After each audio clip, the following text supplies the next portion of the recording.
Hi, this is Zach Mayer with the Bulletin Board Heroes on Friday, the 7th of December here on Share Talk. Starting off with Avocet Mining, where there's been some progress after the wedge breakout that we had at the end of last month. Obviously, the shares failed at the 50-day line at 5.44 initially, but we've gapped up through that today, and while we're above the 50-day line and essentially 5.25 pence, looking for a rebound towards 8 pence, which was a resistance on the way down.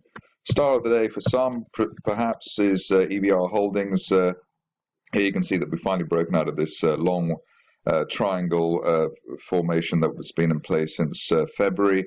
The only thing to remember here, I suppose, is the way that the stock since July has kept on failing at the 50-day line. So ideally, we see the shares break through the 6 pence area, the last high, before feeling more secure.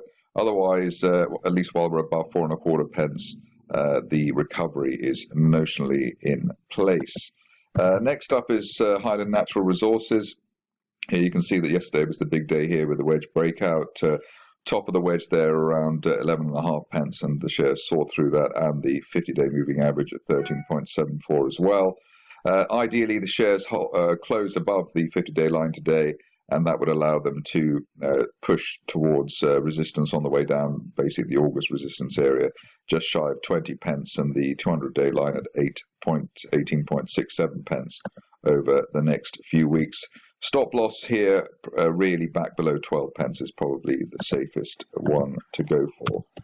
Now, Interserve, where you can see that shares haven't actually broken out of this wedge that I've drawn, but 27.28 pence on an end of day close basis should be enough to do that, and then the target would be 43 pence. So trying to jump the gun on that particular situation, obviously back below 20, and all bullish bets are off.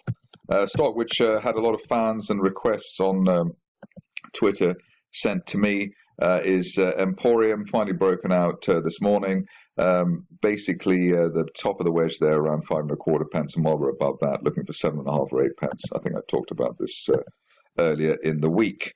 Maestro is the next contender.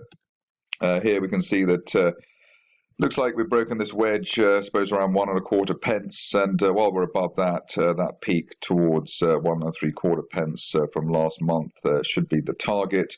Stop loss obviously back below 1.25. Best case scenario is that we just we go back up the same way we came down in November, so we hit the 50-day line at 2.75 pence over the next few weeks. Finishing off with Wishbone Gold, where it looks like there's finally some positive action here. The break of the wedge yesterday, bit of follow through today. Probably want to see an end of day or end of week close above the 50-day moving average at 0.11. The 50-day line has capped rallies over the last, over the course of this year. So 50-day line quite crucial. If we can break through that, then the target is up to 1/4 penny, which is where the shares were peaking in July and August. That's it from me. More updates on Monday.